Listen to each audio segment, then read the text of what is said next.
Welcome to Touring Globe. Here are first aid skills you must know before you travel. Full guide. First aid knowledge is one of the most vital tools a traveler can carry, more important than any guidebook or gadget.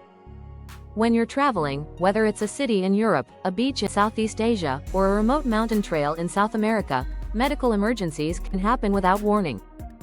And when they do, your ability to respond quickly and effectively may be the only difference between recovery and disaster. Every traveler should know how to handle wounds, burns, dehydration, fractures, allergic reactions, and more. In unfamiliar terrain, professional help might not be readily available, and you'll need to think clearly and act fast. This guide explains the most essential first aid skills to know before you step on a plane, bus, or boat, and how to use them in real situations. Start with your travel first aid kit. This isn't just about throwing a few band-aids into a zip bag. A proper travel kit should be tailored to the risks of your destination.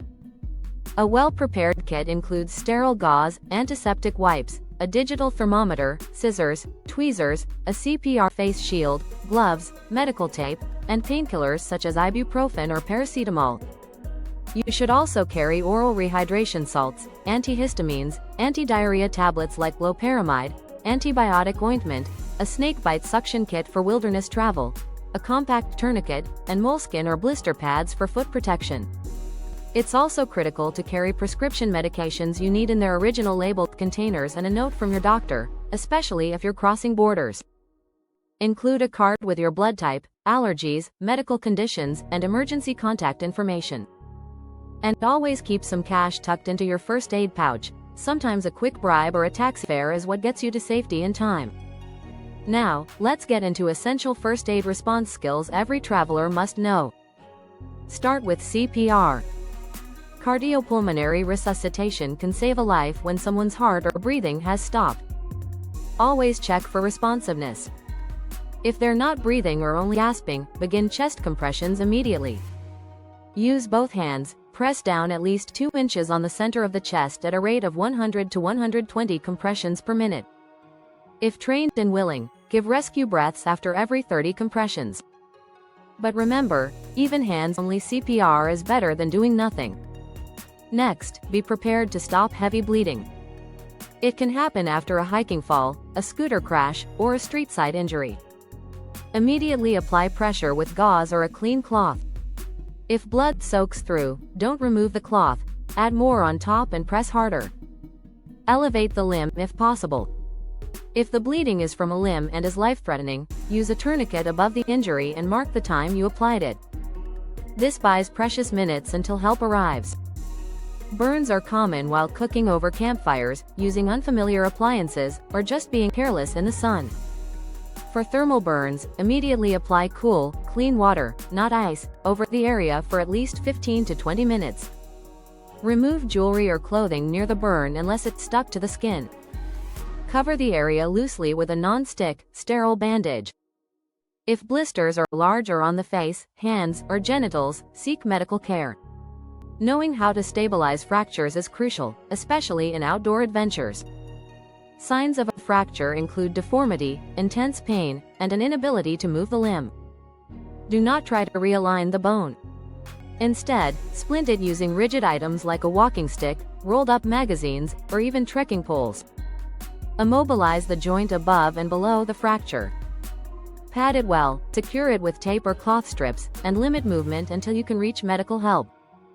Dehydration is one of the most overlooked risks while traveling, especially in hot climates. Early signs include thirst, dry lips, dark urine, dizziness, and fatigue. Always carry clean water and drink regularly, even if you're not thirsty. Rehydrate with oral rehydration salts or sports electrolyte tablets if you've been sweating heavily or have had diarrhea. Avoid caffeine and alcohol, as they accelerate dehydration. If someone shows signs of heat stroke, confusion, flushed skin, high temperature, rapid pulse, get them out of the sun immediately. Cool the body with wet towels or water. Fan the person, elevate their legs, and offer fluids if they're conscious. Heat stroke is a medical emergency, and quick action can prevent organ failure or death. At high altitudes, such as in the Andes or Himalayas, altitude sickness can affect even fit travelers. Symptoms include headache, nausea, insomnia, dizziness, and loss of appetite. The best remedy is to descend. Stay hydrated, avoid alcohol, and don't overexert. Acclimatize slowly and consider carrying acetazolamide if you're ascending above 2,500 meters. Never ignore signs of high-altitude cerebral or pulmonary edema, which can be fatal without immediate descent. In tropical or jungle environments, snake bites, insect stings, and animal bites are real concerns. If bitten by a snake, stay calm and still. Movement increases venom spread. Immobilize the limb, keep it at or below heart level, and seek help immediately. Do not cut the wound or attempt to suck out venom, it's ineffective and dangerous. For insect stings, remove the stinger, apply a cold pack, and take antihistamines. If the person shows signs of anaphylaxis, swelling, difficulty breathing, drop in blood pressure, use an EpiPen if available and get emergency care. Travel often exposes us to contaminated food or water. Diarrhea and food poisoning are extremely common. Most cases are self-limiting, but staying hydrated is critical. Use oral rehydration solutions and rest. Avoid dairy, greasy foods, and raw vegetables. For moderate cases, activated charcoal or over-the-counter meds can help. In severe cases, especially with blood in stool or persistent vomiting, seek medical attention. Be prepared to treat choking. If someone is choking but still able to cough or speak, encourage them to keep coughing.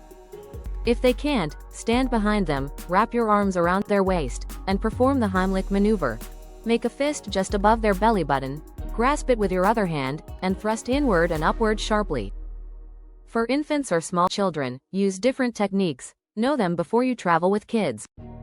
Eye injuries can be surprisingly common, from sandstorms to insect collisions on motorbikes. If something enters the eye, don't rub it. Rinse gently with clean water or sterile saline. If it's a chemical splash, flush continuously for at least 15 minutes. Cover the eye and seek help. Never attempt to remove embedded objects. Allergic reactions range from mild rashes to full anaphylaxis. Recognizing the signs is essential: itching, swelling, difficulty breathing, and confusion. If the person carries an EpiPen, use it immediately. Administer antihistamines and keep them lying down. Always follow up with medical professionals, even if symptoms improve, because secondary reactions can occur. In colder environments or during water-related activities, hypothermia can become a serious threat. The person may shiver, slur their speech, and seem drowsy. Move them to a warm, dry place. Replace wet clothes with dry ones. Wrap them in blankets or sleeping bags, and offer warm liquids if they're awake and alert. Avoid alcohol and direct heat like fires or hot bottles, as it can worsen core temperature drops. Before your trip, research the health risks specific to your destination. Do you need vaccines? Is malaria present? Is tap water safe to drink? Are medical services reliable? Register with your embassy if needed. Carry copies of your health insurance, prescriptions, and ID. Take a certified first aid and CPR course before you travel. In-person or online training is widely available, and a few hours of learning could one day save your life or someone else's. The Red Cross, St. John Ambulance, and local rescue organizations offer excellent courses.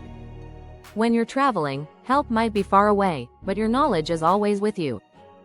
Being prepared isn't about paranoia. It's about empowerment. It's about knowing you can handle what comes your way, whether it's a scraped knee or a life-threatening emergency. The world is full of unknowns. But with strong first aid knowledge, you become part of the solution. You become someone who's ready. Thanks for watching. Kindly subscribe for more content like this.